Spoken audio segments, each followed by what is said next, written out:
राजा राम जलते हुए धूप में भीड़ित बस स्टैंड में गन्ने का जूस बेच रहा था।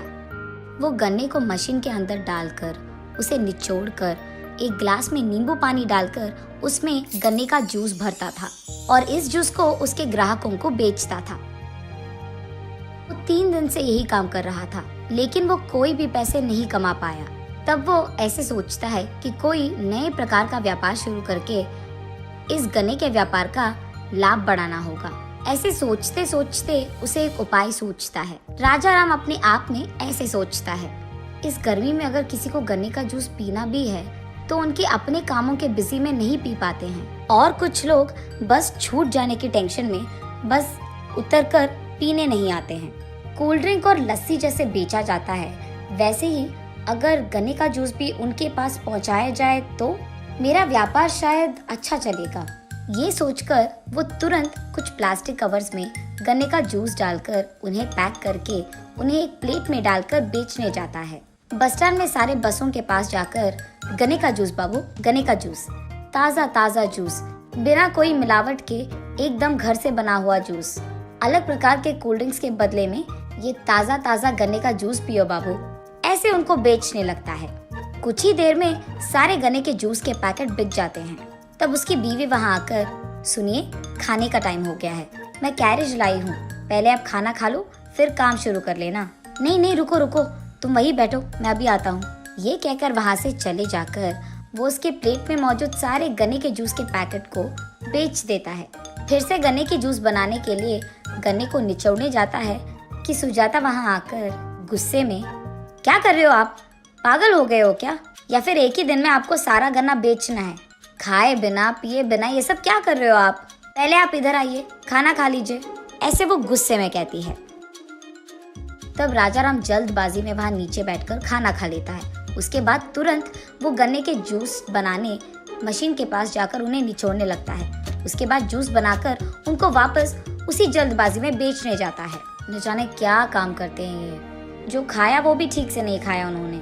मैंने तो अब तक सिर्फ गन्ने के जूस को बेचने वालों को एक ही जगह पर ठाने हुए देखा है, ये तो हर जगह जाकर गन्ने का जूस बेच रहे हैं, ऐसे सोचती है। ये सब दूर से देख रही एक बूढ़ी औरत सुजाता के पास आकर ऐसे कहती है, एक गिलास गन्ने का जूस दो बेटी। तब सुजाता एक गिलास ठंडा गन्ने का जूस देती है। वो जूस पीते हुए बूढ़ी औरत ऐसे कहती है, क्या बेटी, तुम दोनों व्यापार में नए हो क्या? हाँ जी, आपको कैसे पता, हम तो बहुत नए हैं इसमें।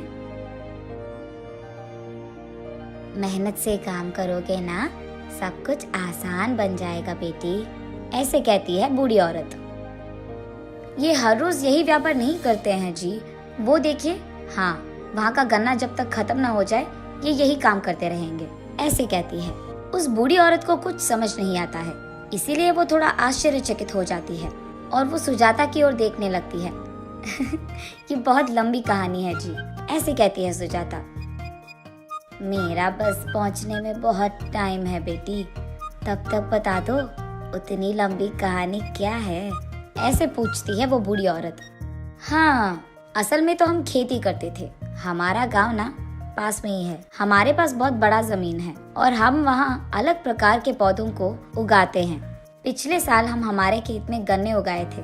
जब गन्ना हाथ में आया, हमेशा की तरह हमारे पास मौजूद गन्ने के फैक्ट्री के लोग गन्ने को लेकर उनके पास पहुंचाने के लिए कहा था। मेरा पति भी सारे गन्ने को, वो देखिए, हाँ, उस गाड़ी में फैक्ट्री लेके गए। सुनो राजा राम, तुम्हारा सारा लोड ना वहीं पे छोड़कर चले जाओ, सारा लेने के बाद हम तुम्हें कॉल कर देंगे और पैसे भी तभी देंगे।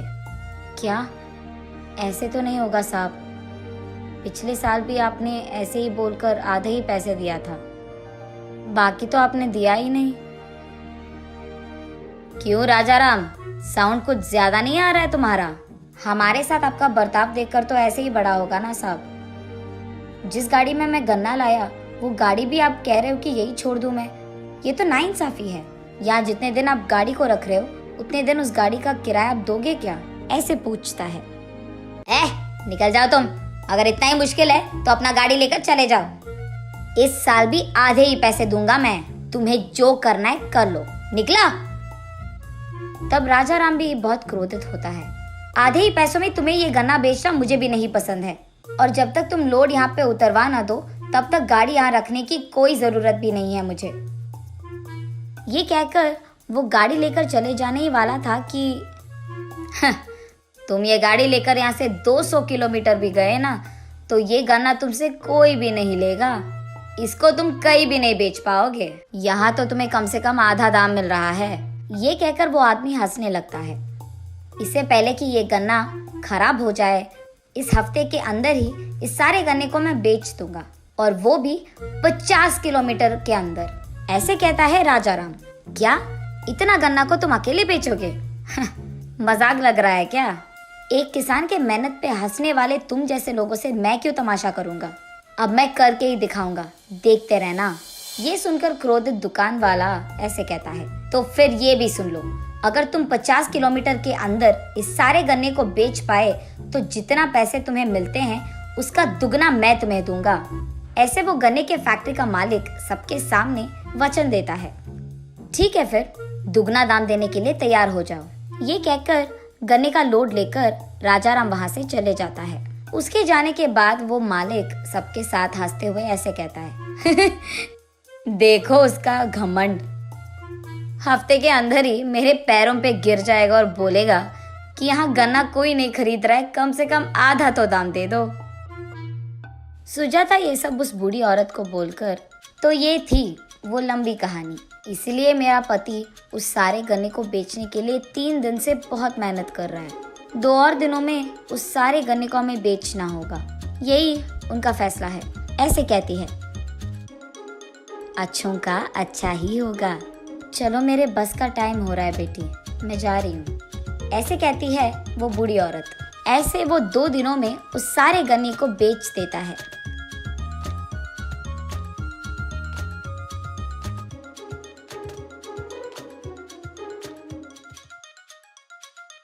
खाली गाड़ी लेकर वो उस गन्ने के फैक्ट्री के मालिक के पास जाता है।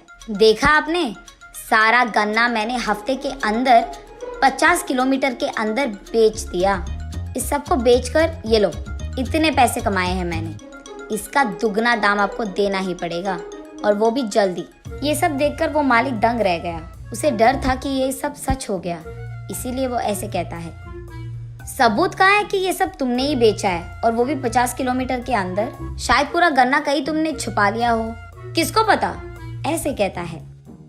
तब वहाँ पे मौजूद किसान, नहीं साहब, वो बस स्टैंड पे दिन रात मेहनत करके बेच रहा था, हमने देखा है। ऐसे कहते हैं।